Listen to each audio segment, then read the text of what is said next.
You pay your rent, you pay your mortgage, and you hold your savings in a bank, believing that the money you deposit today will be worth the same tomorrow. You trust the system. But the most terrifying financial crisis in modern history proves that this trust is an illusion. We're not talking about a collapse that happened over years, but one that happened overnight. The moment a nation's entire middle class woke up to find their life savings trapped, frozen, and violently devalued by over 70%. This wasn't a banking crash. It was a currency collapse known as the Peso Trap, and it physically wiped out a generation of wealth. The official story blames hyperspending and government corruption. But that's the narrative designed to make you look away from the structural flaw. What if the collapse wasn't a systemic failure, but the deliberate execution of an engineered liquidity raid?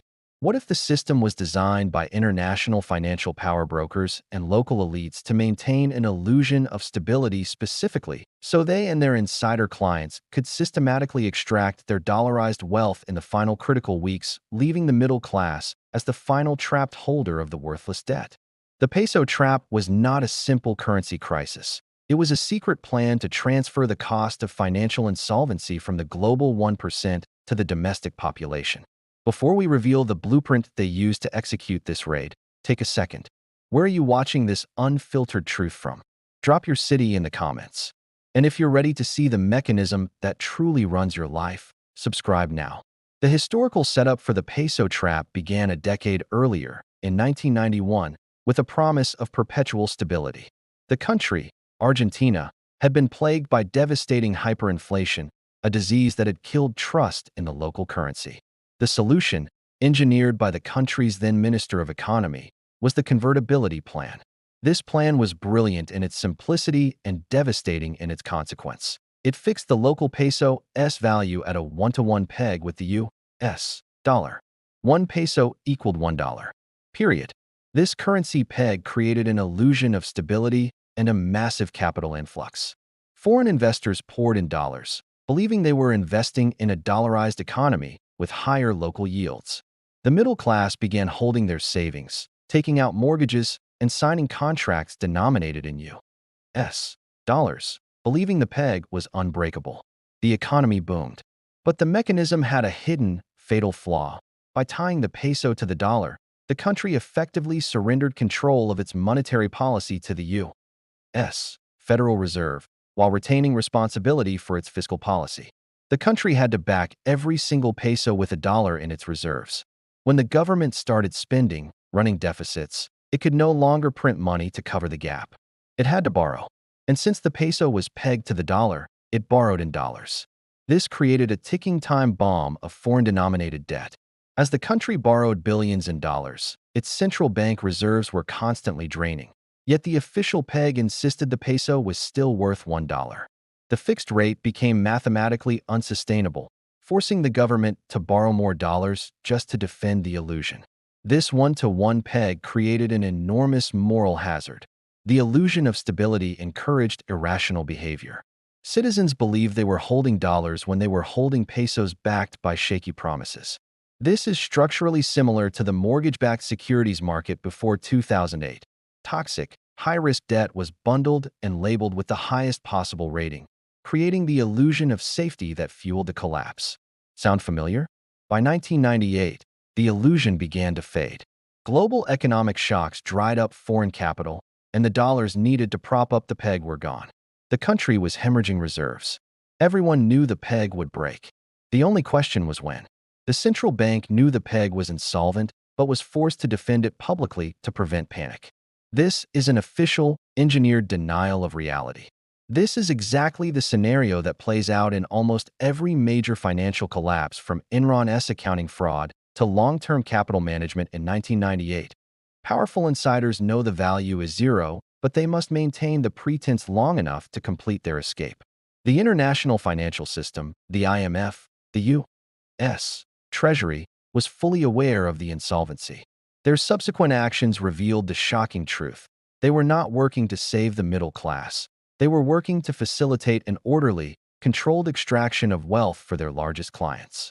The entire system of the currency peg was the perfect tool. It created the initial trust, and then, By allowing the debt to be denominated in dollars, it guaranteed that when the inevitable collapse came, the burden would fall entirely on the holders of the domestic currency. The architect of this final, devastating phase was Domingo Cavallo, the finance minister brought in to save the situation. His desperate measures paved the way for the ultimate act of financial betrayal. But the real power lay in the hands of the individuals who pulled the final string, the ones who initiated the sudden, panic-fueled capital flight in the final 72 hours, emptying the central bank's remaining dollars. The records showing who benefited most from the systematic draining of the country's dollar reserves before the collapse are locked away in the annals of major international banks. The real ledger of who escaped with billions and who was left holding worthless paper is the ultimate receipt of this betrayal. The final phase of the engineered raid began with the Corralito, the little fence, in December 2001. After months of devastating capital flight, where billions of dollars were illegally funneled out of the country by international investors, and local elites, the government, facing empty central bank vaults, announced the unthinkable. It froze all bank accounts. The middle class could no longer access their savings. This freeze was followed by the final, most devastating act, pacification. The government ended the 1:1 peg and violently devalued the currency. But worse, they unilaterally converted all U.S. dollar-denominated savings accounts and contracts into pesos at an arbitrary, non-market rate. The middle-class saver who had dutifully saved $100,000, believing it was protected by the peg, woke up to find their entire savings were now worth only $30,000, a 70% overnight destruction of wealth. Their debt, however, was not wiped clean. They still owed the dollarized debt, now converted to pesos at a different, less favorable rate. The official unemployment rate surged from 14.7% in 2001 to 21.5% by May 2002. This sudden shift wiped out 1 in 5 workers, demonstrating the real-world humanitarian cost of financial engineering. During the final year of the peg, over $15 billion in deposits were drained from the banking system via rampant capital flight, the systematic extraction of wealth by insiders and large foreign banks who saw the collapse coming. The core financial mechanism at play here is the structural failure of the currency board under political duress. When the cost of the government's excessive borrowing became too great, the system did not collapse randomly. It collapsed in a manner that protected the creditors, foreign banks, and punished the savers, the domestic middle class. The government's action was the engineered collapse that solidified the wealth transfer. Following pacification, the Argentine peso lost 75% of its value against the dollar in just 4 months, collapsing from 1:1 to nearly 4:1. This is the physical erosion of wealth. The ultimate lie of the currency peg was that the domestic banking system was a safe extension of the U.S. dollar. It was, in fact, a parasitic finance system that used the middle class's trust as collateral.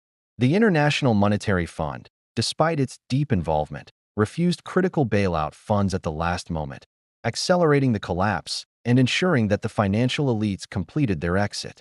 This collapse wasn't contained. It spread across emerging markets. Sound familiar? This is the nature of modern, hyper-interconnected financial systems, where a structural failure in one market can trigger a crisis across the globe, requiring intervention, always at the public's expense. The country was forced to default on nearly $93 billion in sovereign debt, the largest sovereign default in history up to that point. This was the final price tag for the decade-long illusion of stability. The country's GDP fell by nearly 11% in 2002 alone, a collapse comparable to the Great Depression, directly caused by the freezing of accounts and the brutal devaluation. The history of the peso trap utterly destroys the myth of currency stability.